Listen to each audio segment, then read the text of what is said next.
Comecei a participar de grupo de oração. Eu lembro do grupo de oração Paz e Mel, que até hoje também é uma comunidade. Eu lembro que eu ingressei na comunidade Paz e Mel, ia num grupo de oração. Quando eu comecei no grupo, muita coisa eu não gostava. Eu não gostava de animação. Não, não gostava muito da oração em línguas, porque eu não acreditava ainda nisso, né? E é tudo um processo. Eu gostava da pregação. Eu ia no grupo de oração só por causa da palavra de Deus.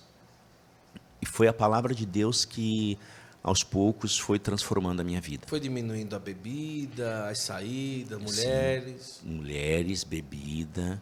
E os amigos ligando? Você sabe que a experiência que eu tenho é assim. Conforme a gente vai mudando de vida, naturalmente os amigos que não fazem mais parte daquela realidade, eles vão se afastando, e nós também, né? Então, os amigos ligavam, mas eu não tinha muita vontade de ir no carnaval, de sair com eles. E comecei a mais criar uma nova amizade, né? Um novo tipo de amizade.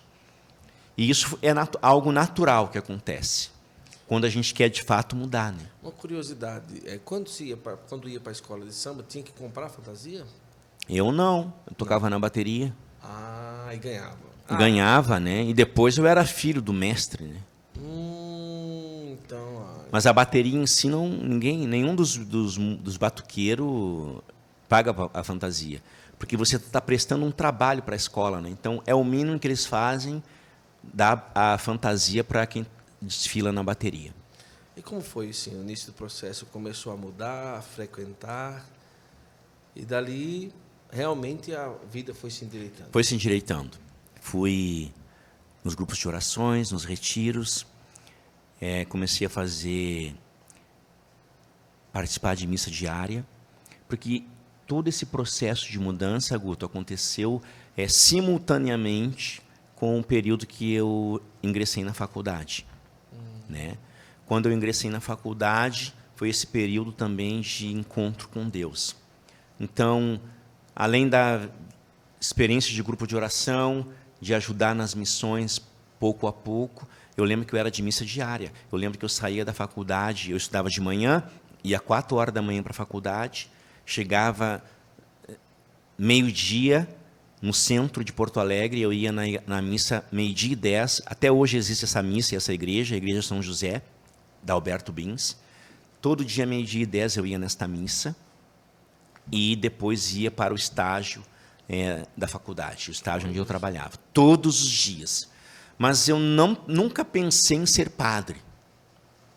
Né? Deus foi transformando a minha vida, eu comecei a ser um cristão, buscando ser um cristão autêntico, mas nunca pensei em ser padre, nunca sonhei em ser padre. A mãe percebia a mudança, como que era? A mãe percebia. Tanto é que eu não vivia em casa, né? O senhor nunca chegava e dizia, eu mudei, eu quero mudar? Não, capaz. A mudança ela foi vendo aos poucos, porque daí ela começou a ver que eu ia em grupo de jovens, eu ia na missa no domingo, eu só escutava música de igreja, só escutava hino, era só música de igreja. E tranquilo, ela não se incomodava. E eu escutava a música de igreja. Comecei a participar das missas diárias e, aos poucos, eu começava a observar os padres. Eu olhava a forma que o padre abria os braços, pegava o cálice, pegava a patena e limpava o cálice, proclamava o evangelho. E cada um que eu ia, eu olhava e falava, se eu fosse padre, eu não ia fazer desse jeito. Mas eu nunca pensei em ser padre. Se eu fosse padre, eu não ia fazer daquele jeito. E fiquei nessa coisa, assim, olhando e vendo as atitudes, como que os padres agiam. Eu sempre quis ser, depois que eu entrei para a faculdade, primeiro eu queria ser delegado de polícia, pelo meu temperamento. Sim.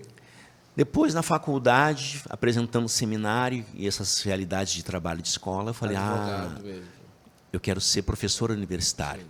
Eu pensei, eu dominando a matéria, eu vou ser um bom professor. Não tem para ninguém. Só que, caminhando em grupo de oração, Deus foi apresentando alguns dons que eu não sabia que eu tinha. Sempre fui muito tímido, Guto. Hoje as pessoas, quando enxergam um padre Ágaro, e o jeito que eu sou é sério, um pouco reservado, assim, um perfil meio encarrancudo. As pessoas dizem assim, ai, que padre chato, que padre metido, que padre isso, aquilo. Mas, na verdade, é porque eu sou muito tímido, né?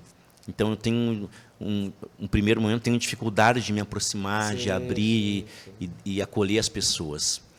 E Deus foi mostrando alguns dons no grupo de oração. Então, eu lembro que eu gostava de rezar, eu entrei para o ministério de intercessão. Pois Deus foi quebrando algumas barreiras. Aquilo que eu detestava, a animação, eu entrei para o ministério de música e fazia animação. Eu fazia o povo tirar o pé do chão mesmo. Imagino. Eu enlouquecia.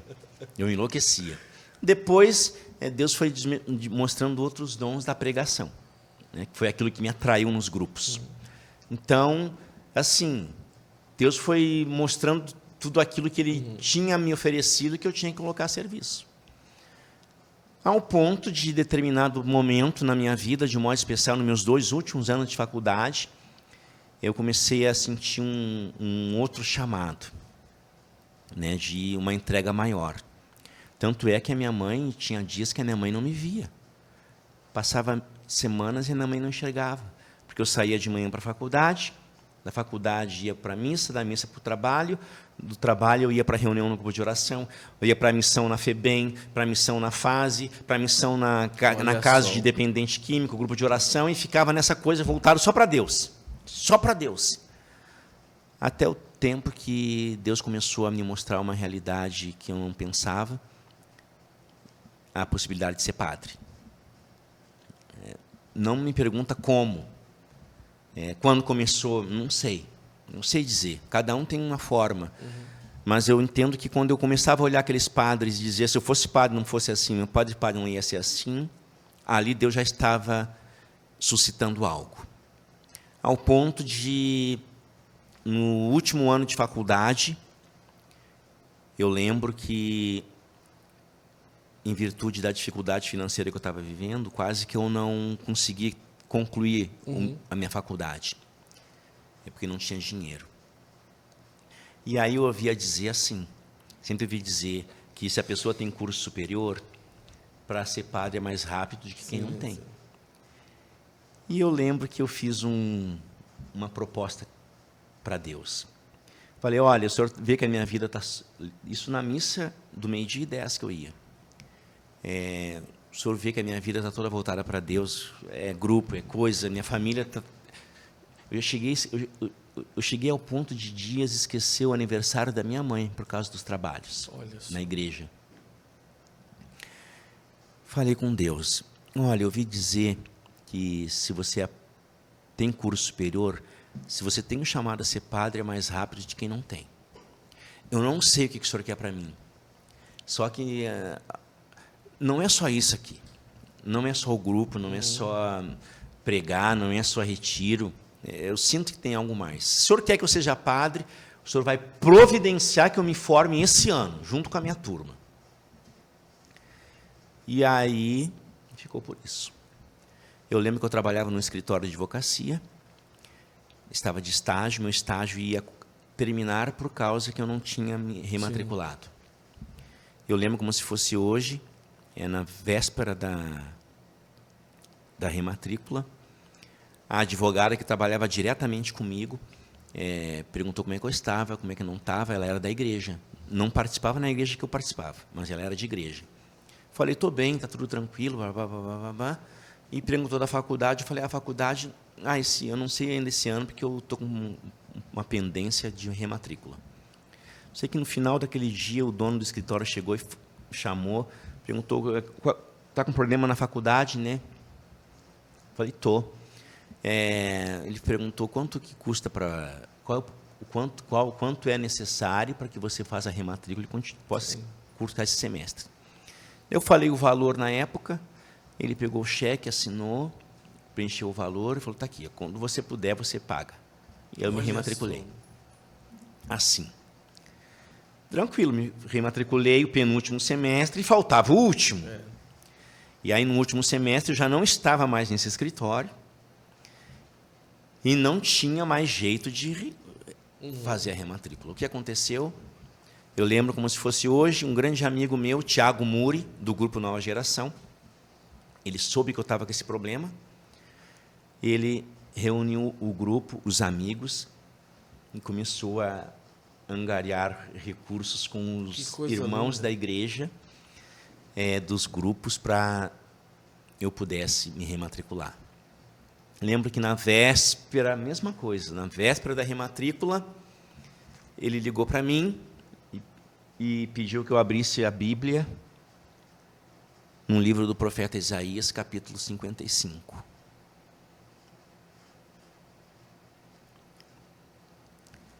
Isaías 55 diz: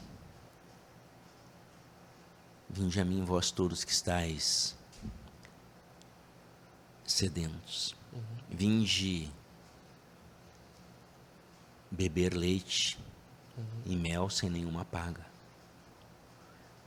E eu li aquilo, e ele falou, olha, eu entrei em contato com os meninos do grupo, e nós arrecadamos o valor necessário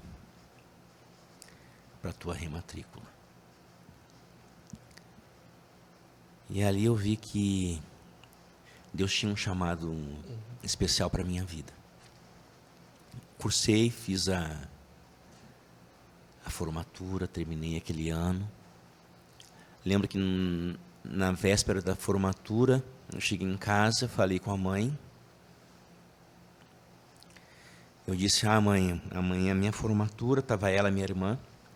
Meu pai já tinha falecido, meu padrasto já tinha falecido, era só nós três.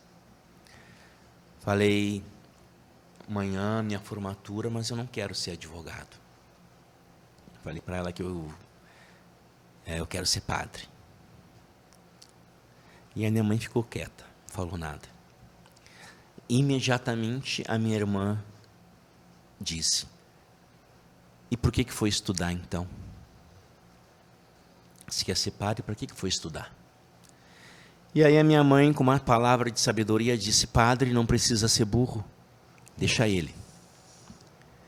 Porque ela sabia de onde eu tinha saído. Porque ela,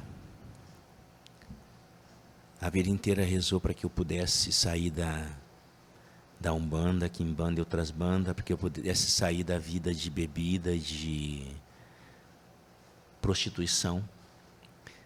Eles vão dizer, nossa, você se prostituiu? Em termos, sim. Porque eu tive contato, nunca tive relacionamento casto com as namoradas. E quando não tinha namorada, eu ia nas esquinas, em prostíbulo, ia em essas casas de massagem. Eu fiz de tudo um pouco, Guto. Minha mãe disse, deixa ele. Só que eu não entrei para o seminário, me formei e fui para o seminário. Porque a minha cabeça assim, agora eu me formei, é fácil para o seminário. Só que a minha mãe precisa de mim, minha irmã precisa de mim. Porque embora eu não trabalhasse mais, o estabelecimento comercial funcionava. Né? E agora de uma forma pior, porque o pai tinha morrido, então era minha mãe, os filhos do primeiro casamento, e a minha mãe sozinha nesse meio.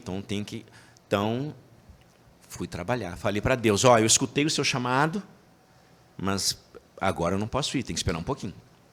Então aí comecei a trabalhar num outro escritório que deu mais possibilidade para mim de crescimento, do Dr. Felipe Pastro Klein, era eu e ele, um escritório maravilhoso e proporcionou muita coisa para mim. Eu entrei no escritório dizendo, olha, eu venho aqui passar só uma chuva. Eu não quero ser advogado, eu quero ser padre, só que agora eu preciso trabalhar. E fiquei ali. Trabalhei acho que uns 2 anos, com a mesma rotina. Trabalhava de manhã e à tarde, 12h10 eu ia na missa. Até o ano de 2005, na missa, o evangelho, quem ama seu pai e sua mãe mais do que a mim, não é digno de mim. E aí, aquela palavra veio como uma flecha no meu coração. Saí da missa, cheguei no escritório e falei para o Felipe, a partir de janeiro de 2006, eu não estarei mais aqui, procura outra pessoa, eu vou para o seminário. Ele não acreditou muito.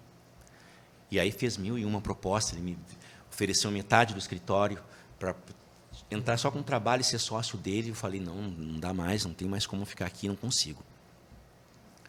Foi duro falar com a minha mãe, dizer que o outro ano já ia para o seminário, para minha irmã. Mas fui. Em 2006, eu conheci a Providência Santíssima, que já estava um pouco dentro de mim, Sim. por a própria providência de como eu me formei e tantas outras realidades. E vim para São Paulo, ingressar na Providência, iniciar a caminhada na vida consagrada e depois na vida sacerdotal. Eu nunca quis ser padre diocesano puramente. Eu sou padre diocesano, Sim. só que dentro de uma comunidade, né? De padres, irmãos, irmãs, casais. Não foi fácil, Guto.